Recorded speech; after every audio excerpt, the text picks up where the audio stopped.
Salut tout le monde, on se retrouve aujourd'hui pour une nouvelle vidéo sur ma chaîne et aujourd'hui on va parler update lecture. J'ai 4 romans à vous présenter ici avec des genres assez variés. J'ai ici de l'historique, de l'aventure et un roman beaucoup plus contemporain qui traite de maladies et du coup aujourd'hui je vous présente tout ça. Je commence cette update lecture avec le roman Marquise de Joanne Richoux aux éditions Sarbacane, collection Exprime. Ça a été une découverte du mois d'août, je ne m'attendais clairement pas à aimer autant ce roman et pourtant je l'ai adoré. Ici nous sommes en France et il va y avoir une sorte de casting assez étrange qui permet d'intégrer une société secrète en Écosse qui est sous la forme d'un château en Écosse sur une île privée gérée par un homme qui s'appelle le Marquis et ils vivent tous à la mode de Louis XIV au moment de Versailles, donc il y a bien longtemps.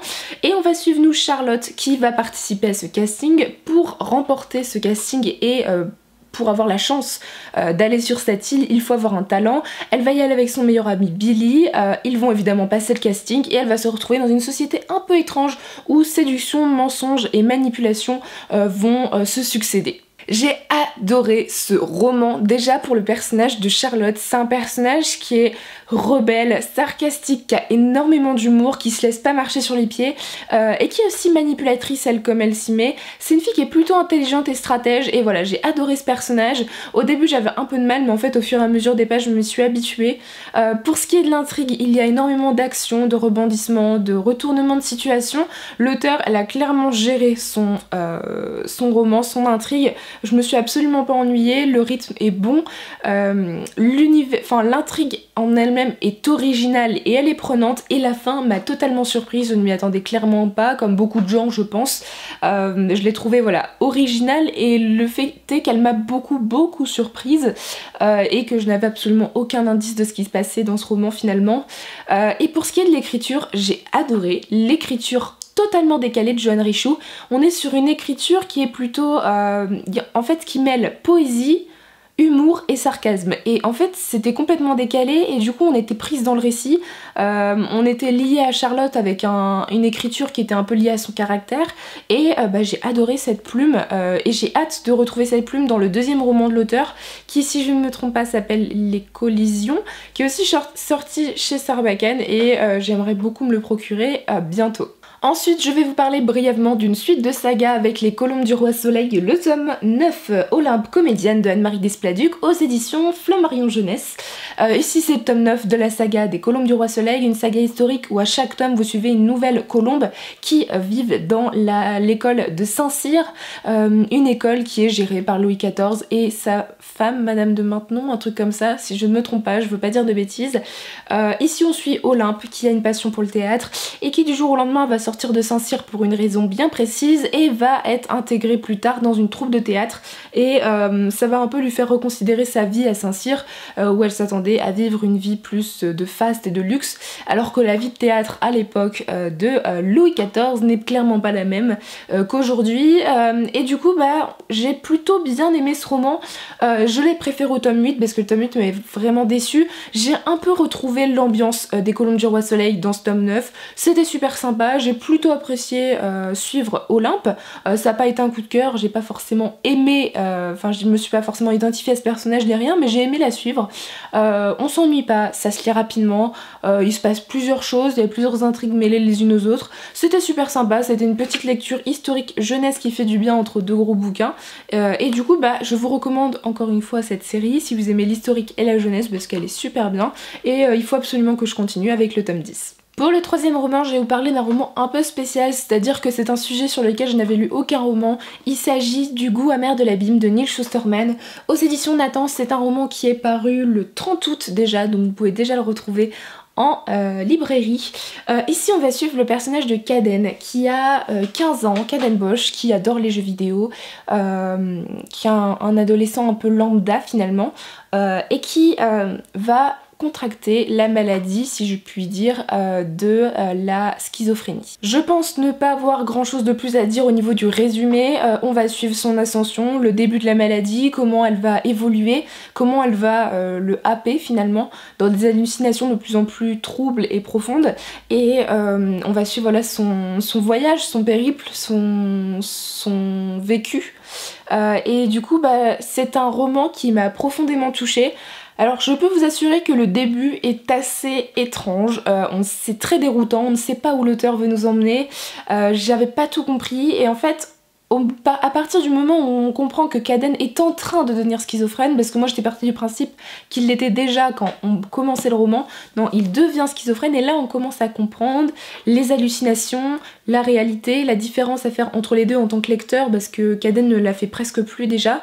Le début avec ses dessins un peu étranges, voilà, c'est assez déroutant, c'est bizarre, il n'y a pas une ligne directrice dans ce roman, il n'y a pas des péripéties, c'est un voyage entre hallucination et réalité. On voit vraiment le cœur intérieur de la maladie et comment ça peut influencer quelqu'un, les changements effectués sur la personne par la maladie. Donc c'est assez étrange comme roman, mais en fait il m'a touchée par son étrangeté. Ça m'a aussi touchée quand j'ai compris qu'en fait Neal Shusterman ici raconte du vécu, c'est-à-dire qu'il a un de ses fils qui est schizophrène, et il a repris son expérience, il a livré une part de lui-même dans ce roman pour parler de ce sujet qui lui tient à cœur.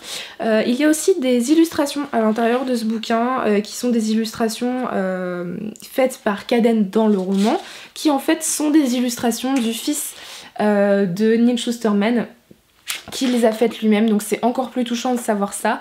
Comme je vous l'ai dit, il n'y a pas une intrigue à proprement parler, on s'attache énormément à Caden, qui est un jeune homme profondément intelligent, mais qui malheureusement devient schizophrène, et qui essaye de rester, on va dire, dans la partie réelle de sa vie, mais qui évidemment aussi entre réalité et hallucination, les voix qui lui parlent, le fait qu'il des gens de son collège, de son lycée aient envie de le tuer. Voilà, il ne sait pas trop comment réagir face à tout ça, et en fait il va être plongé dans une hallucination qu'on va retrouver assez régulièrement dans le roman. En fait il se représente lui et son entourage, donc ses amis, les gens de l'hôpital, ses parents, sa sœur, etc. sur un bateau avec un capitaine, etc. Et il y a toute une intrigue sur ce bateau qui est dans une hallucination, mais qui permet aussi de voir l'avancée de la maladie sur Caden, et qui est très très intéressante, c'est très bien fait, c'est un roman qui est plein de métaphores, on essaye de relier les points réels et les points imagés par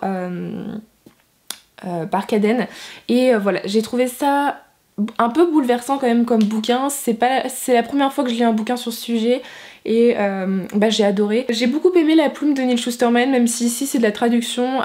Neal Shusterman a réussi à livrer un récit plein de poésie, de sentiments, d'amour, on le sent derrière la plume, et ça fait du bien. Voilà, donc je comprends pourquoi il a reçu le National Book Award en 2015. C'est un roman étrange, c'est un peu un ovni parmi les romans contemporains ados, je trouve, au niveau de l'écriture, du sujet, etc. Mais je vous le recommande énormément. Alors je sais qu'il n'y a pas grand monde qui a... Enfin pas grand monde. Il y a des gens qui ont aimé, il y a des gens qui ont complètement détesté. Je pense qu'avec ce roman ça passe ou ça casse. Mais laissez-vous emporter, allez un peu plus loin que les 30, 40, 50 pages qui sont plutôt déroutantes, parce que on rentre dans le récit, il faut s'habituer. Mais en fait, plus on avance dans le roman et plus on est dedans et plus on s'attache au personnage et plus on a envie de savoir ce qui va se passer et s'il va s'en sortir. Voilà, donc c'était terriblement intéressant. Je vous le recommande énormément, surtout pour le sujet traité. Et enfin, on passe au quatrième et dernier roman de cette update lecture. Ici, je ne l'ai pas en main propre car ça a été un emprunt que j'ai déjà redonné à la BU de ma fac. Il s'agit de All the Lights We Cannot See de Anthony Dower. Ici, je l'avais en hardback aux éditions Scrivener. C'est le roman que j'ai choisi. Si vous avez vu ma pile à lire de septembre 2018, c'est le livre que j'ai choisi parmi les 3 romans en VO qui me restaient à lire de la BU. Et en l'occurrence, c'est tombé sur lui. C'est celui qui a réussi à happer mon intérêt. Finalement, j'étais très excitée de lire ce roman et j'en ressors avec un avis plutôt en demi-teinte. Dans ce roman, nous suivons 2 personnages, 2 jeunes enfants plus particulièrement, durant la Seconde Guerre mondiale. On va suivre Marie-Laure, 11 ans, qui est une jeune française aveugle et qui habite à Paris et qui va être exilée, on va dire, à Saint-Malo au début de la guerre, vers 40, avec son père. Ils vont aller chez son oncle et vivre à Saint-Malo le temps de la guerre.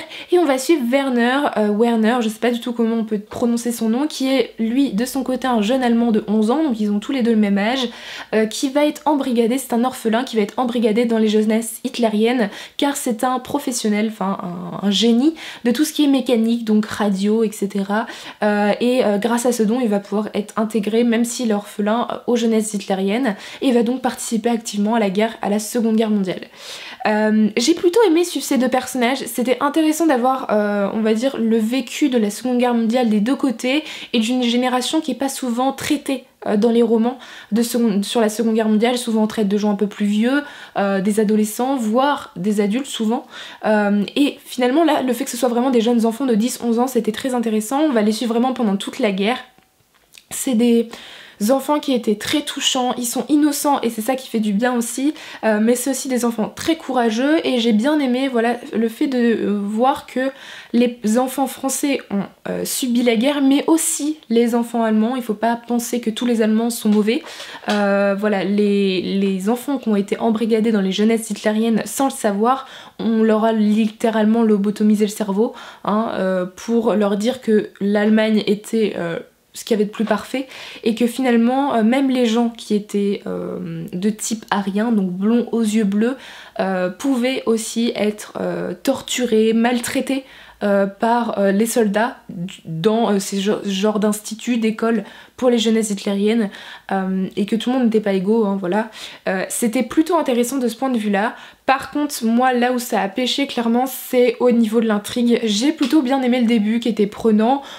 L'auteur, il insère directement, il installe une alternance entre présent, donc en août 44, et le passé, donc à partir de 1939. On va remonter la ligne de la Seconde Guerre mondiale, donc de 39 à août 44 durant le roman, avec de temps en temps des retours dans le présent, avec Marie-Laure et Werner en août 44, pour connaître un peu, c'est un peu le fil rouge finalement, pour savoir où ça nous mène.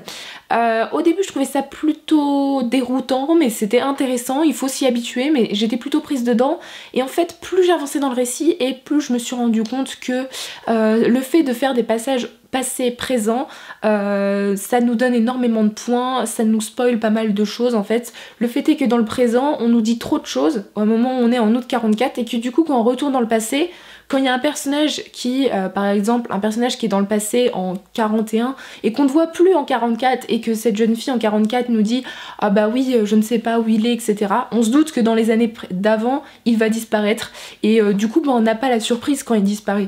Alors que normalement j'aurais bien aimé l'avoir, cette surprise.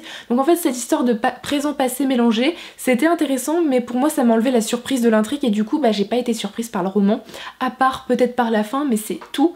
Je me suis aussi rendu compte qu'il y avait pas mal de longueur pendant les 3/4 du roman. Il y a très peu de péripéties. Il y a des chapitres, alors on est sur des chapitres extrêmement courts, qui font entre 1 et 3 pages, ce qui est bien parce que ça insère un bon rythme, mais en l'occurrence il y a très peu de péripéties. Et quand il se passe des choses importantes pour la guerre, c'est soit un personnage de l'entourage des enfants qui s'en occupe, donc du coup on n'est pas dans l'intrigue elle-même, ou sinon c'est des choses qui sont vraiment mises en une ligne et qui nous font tilt parce qu'on sait que c'est important, mais qui dans le roman est clairement pas traité. Donc voilà, pour moi il y a trop de longueur, cette histoire de passage présent-passé enlève de la surprise au roman.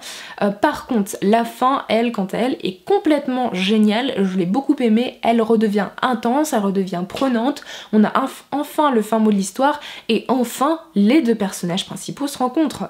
Après toute cette guerre, voilà, après 4-5 années de guerre, on a enfin la rencontre entre Marie-Laure et Werner, et ça j'ai trouvé ça intéressant parce que c'était plutôt cool, mais après je l'ai trouvé assez court, et j'ai trouvé la fin très rapide par rapport à tout le roman, c'est-à-dire qu'on attend 400 pages quand même pour avoir la rencontre entre Marie-Laure et Werner, et pour avoir une fin intense comme ça, et j'ai trouvé ça dommage que ce soit bâclé entre 50 et 60 pages maximum.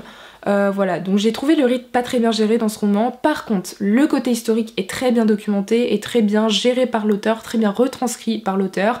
On en apprend énormément sur la situation assez particulière durant la Seconde Guerre mondiale de Saint-Malo. J'en avais absolument aucune idée qu'ils avaient une situation particulière durant cette guerre, et du coup j'en ai appris pas mal de choses et j'ai trouvé ça très intéressant, tout comme tout ce que nous raconte l'auteur sur les jeunesses hitlériennes. Je savais pas du tout comment ça se passait, c'était pas un sujet qui m'avait plus intéressé que ça habituellement, et le fait qu'on en parle là, j'ai trouvé ça très très intéressant, très prenant, et du coup ça m'a permis d'en savoir beaucoup plus sur le sujet. Et enfin on va parler de l'écriture. Alors j'ai bien aimé l'écriture de l'auteur, elle est travaillée, elle est poétique.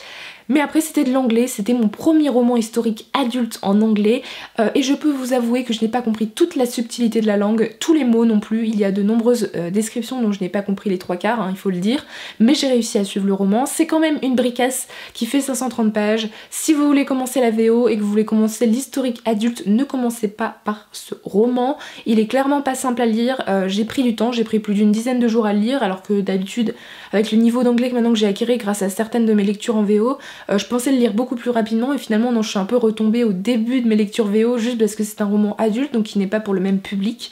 Voilà, donc je vous le recommande clairement pas pour commencer la VO, mais je vous le recommande si il vous tente. Il est aussi paru en français, en grand format et en poche sous le titre Toute la lumière que nous ne pouvons voir.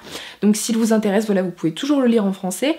Voilà, donc je vous le recommande plutôt et n'hésitez pas à me dire en commentaire si vous l'avez lu, histoire qu'on échange nos avis. Voilà tout le monde, cette update lecture est terminée, j'espère qu'il vous aura plu. N'hésitez pas à me dire en commentaire si un de ces livres vous tente ou si vous les avez lus. Et moi je vous souhaite de très bonnes lectures et je vous dis à très bientôt dans une prochaine vidéo. Bye!